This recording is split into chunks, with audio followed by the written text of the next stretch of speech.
Democracy is not about giving awards and celebrating the June 12, 1993 struggle. It is about giving a voice, protecting the rule of law, credible election, and accountability in government. So I asked Tinubu, this is not democracy.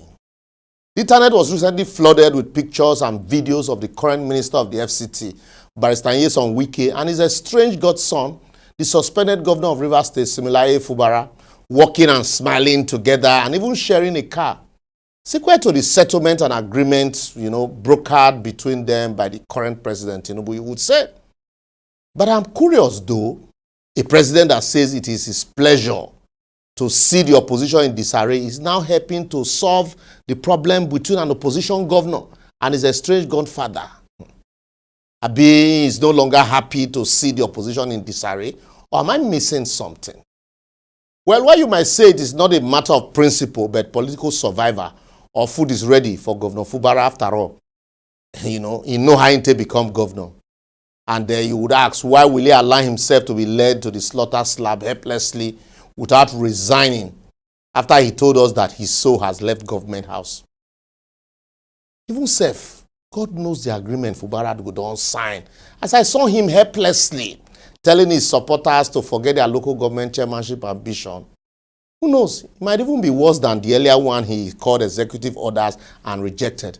That's why it's not good to negotiate from a position of weakness. Anyway, according to my friend Chief Ayeri, now who government no favor they criticize. The day he favor you, you could tell me, say, you won't understand. So maybe for Fubara, we won't understand.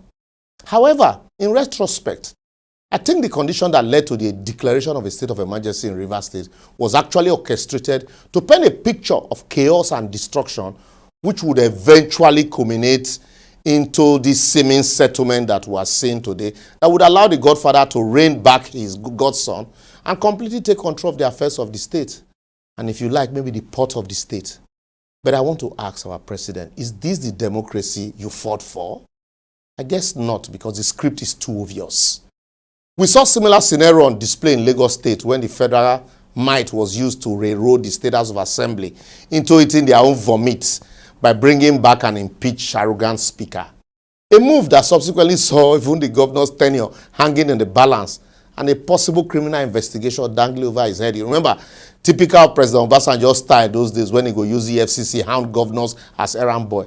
This same move that President Tinubu and his opposition party once criticized, but conveniently are practicing today. Simply because according to the news, Baba wants unchallenged control of the state. Anyway, it's all about loyalty. Like Rivers, we learned the Lagos State governor has been forgiven by Baba Eko. Imagine, same president that is controlling National Assembly. It's a National Assembly that we kowtow to his whims and caprices and sing kindergarten mandate song to him anytime they are privileged to be blessed with his presence. He's forcing a hostile speaker on a state governor because of 2027. And yet we say not democracy. This no be democracy. Well, back to Rivers. I want to ask, the instrument that declared the state of emergency in the state and appointed the sole administrator, did he grant the sole administrator unfettered power to appoint sole administrators too to govern local government areas? Did the instrument also grant him unlimited powers to appoint state electoral commissioners, members, or appoint commissioners into the local government service commission? Did he grant him power to conduct local government elections? If that is the case, the administrators for just appoint state commissioners and judges and chief judges also. So we go no say don't finish. Is the job of a sole administrator under an emergency situation no longer about bringing the situation under control and returning the area to normalcy and return it back to democratic governance, instead of usurping the powers of an executive governor who is statutorily empowered to make such appointment subject to confirmation? I want to ask, is this really democracy? But certainly not. Yet, our erudite members of the National Assembly, as custodian of our democratic ethos and value, go sit down and clear these members nominated by a sole administrator through such an aberration under the nebulous impression that the Constitution allows the president to declare a state of emergency and appoint a sole administrator. Yet, you think, say, will they practice democracy? Anyway, no wonder one of them even say she used to have a certificate, and the other one say professorship, they confer integrity. How now? Even the name distinguished does not confer respect these days. Well, make I leave down before my senior bros, my mega senior bros, Oshomole go verse.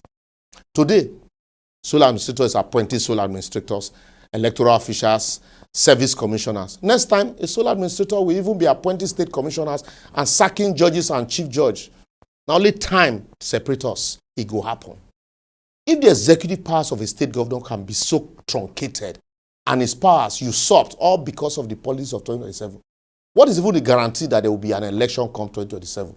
Especially considering the fact that the Electoral Commission these days is perceived to be a department in the ruling party.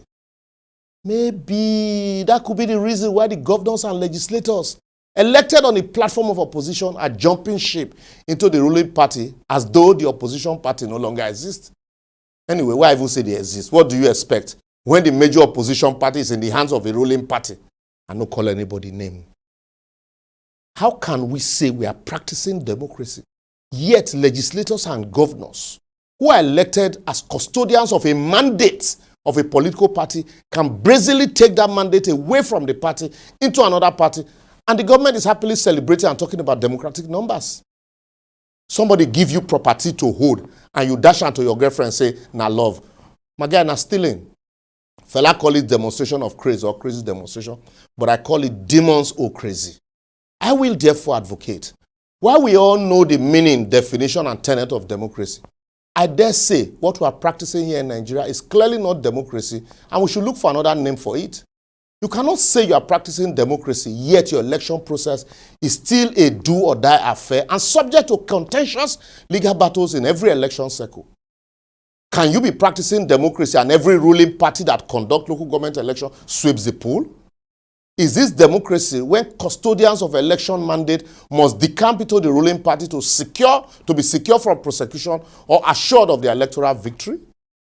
Our leaders should understand that the people are gradually becoming disconnected and disoriented by the modus operandi and attitude of government in not imbibing democratic tenets, as some even openly called for military intervention in 2023. And if care is not taken, this keg of gunpowder might just lead to an uprising that will eventually truncate our democracy. And when it happens, refugee camp don't know the difference between a rich man and a poor man, a lawmaker and a street sweeper, or a judge and an agbero, because all of them go inside one pot.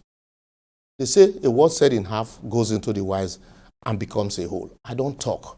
So make I pause here and hear from you, your comments and opinion on our comment section. Also feel free to share, maybe they go here. For to rescue Nigeria, the everyday people must come together, unite and speak with one voice, choose leaders among themselves, and push these leaders forward. If you keep thinking that these traditional politicians will come together to give you a better country, you are still sleeping. Wake up. See you next week.